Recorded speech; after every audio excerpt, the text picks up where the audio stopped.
Nidhamu ni daraja la mafanikio, ndio linakuvusha wewe katika mafanikio ya ndoa au maisha ya kawaida. Yanahitaji nidhamu. Fedha inahitaji nidhamu. Nidhamu ya kuitunza, nidhamu ya kuitumia, nidhamu ya kuitafuta. Ukiwa huna nidhamu katika kuitafuta fedha, huwezi kufika kwenye mafanikio, lazima utaingia kwenye uharibifu. Ndio amesema ukahaba na maisha mengine yataendelea. Kwa sababu umekosa nidhamu ya kuitafuta fedha. Ndio maana utaingia kwenye uharibifu wa aina hiyo. Ukiwa huna nidhamu ya kuitumia pia, hutafika unakotaka. Utakuwa unaishia karibu wapi? Mdomoni. Unatoka hapa mkononi, mdomoni. Hapa yaani mbali wako utakuwa kwenye sahani na mdomoni. Hautafika mbali. Kwa sababu umekosa nidhamu ya matumizi. Lakini nidhamu ya kutunza inahitaji pia.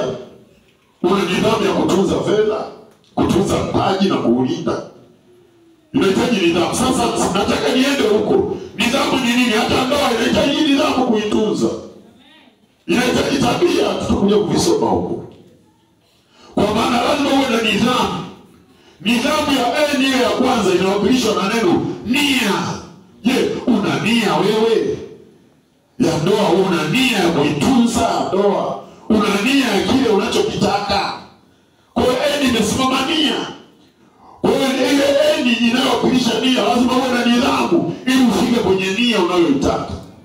Huwezi ukafika kwenye nia unayotarajia kama huna nidhamu. Bwana Yesu asifiwe. Lakini ile aya kwenye nidhamu inasema imani. Una imani thabiti katika lile jambo unalotarajia. Una imani. Kwa sababu Waebrania amesema 11:1. Imani ni hakika. Kwamba una uhakika wewe. Bwana Yesu asifiwe. Kwa kama una nidhamu, hata hiyo imani ni bure.